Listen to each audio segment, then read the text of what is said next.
Jesus has really, in the Blessed Sacrament, been central to my prayer life.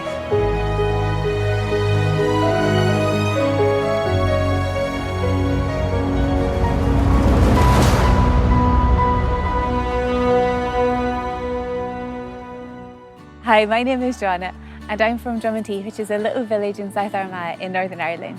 And I'm presently working as a fundraising officer for Youth 2000, a Catholic youth movement whose motto is Youth Leading Youth to the Heart of the Church. When I was about 16, I first encountered Jesus in adoration in a profound way at a Youth 2000 retreat. And it was there that I kind of began to experience what it was to spend time with Jesus in adoration, in the silence, at nighttime adoration, and he was a real focal point in that way of the retreats. At that retreat, one of the most beautiful things that I saw was the opportunity to really witness other young Catholics who had Jesus at the centre of their lives, who really wanted to know his love, who wanted to be there and to experience him. And the witness of seeing other young people in adoration, of seeing him being central in their lives and becoming more central in their lives over the course of the weekend was a really beautiful experience.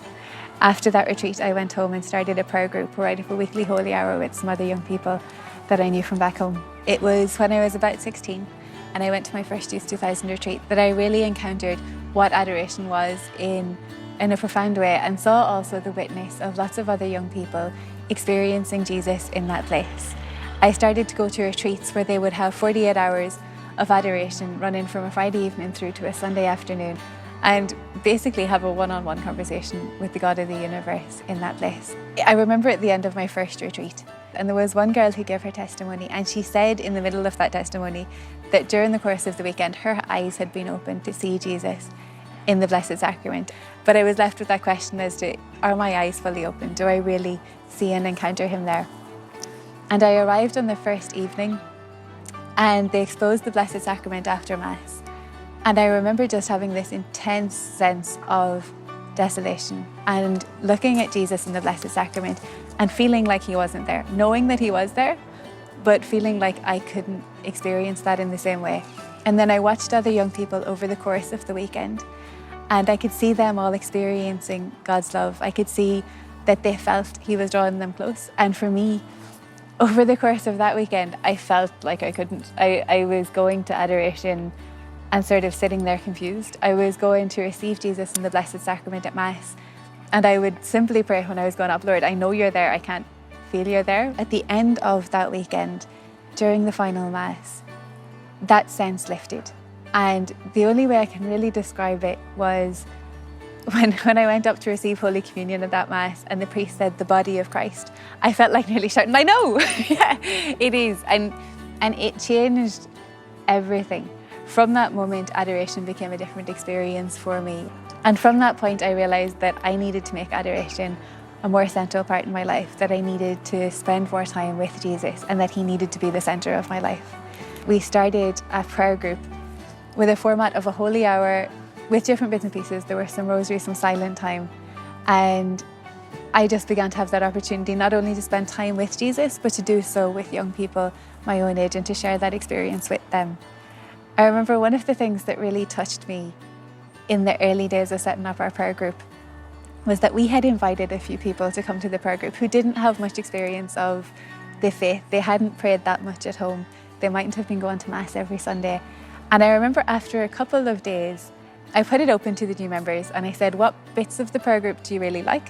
One of the lads straight away, who wasn't from a background of very much prayer, said, I like that time when we're sitting and we're quiet and we're looking at the Goldie thing. Now, he didn't even really understand what was going on in adoration, but he experienced the peace of Christ in that place. And from there, from that weekly contact, the people at the prayer group began to grow, and it was a really beautiful experience.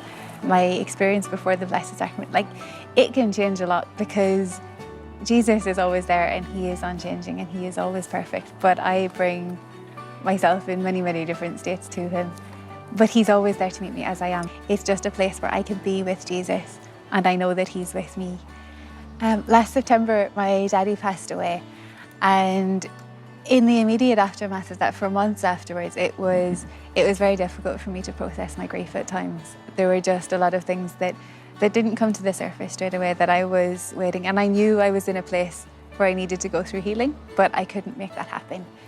During that period in time, when a lot of the time I felt numb, I noticed that very, very often the moments in time where I could have breakthroughs, where I could get glimpses, where things would come to the surface and I would experience some healing, would happen in the context of prayer before the Blessed Sacrament. And adoration became a place for me where I could really just spend time with Jesus and let him do whatever he was doing, and let those things happen in a safe place that was with Jesus, where I could know in faith that he loved me and that he was there, and that there was nothing that I was going through that he wouldn't be with me in. I'd really just encourage anyone who is thinking of going to adoration to go along. It's a beautiful place to experience Jesus, to just be present to him and to know that he's present to you. Don't worry and go into adoration about what you feel or what you experience or how well you think you're doing it, because it isn't about that. Those things change. Where we're at when we come to Jesus, life changes from day to day, but Jesus doesn't change. He always is present there. He always loves you, and he always has everything that I need. He will always have everything that you need for that day. It doesn't mean that all of life's problems evaporate or that we don't have things that we have to struggle through. But it does mean that he has the grace that we need to get through the day and just to really experience his love and the beauty of living with him in it.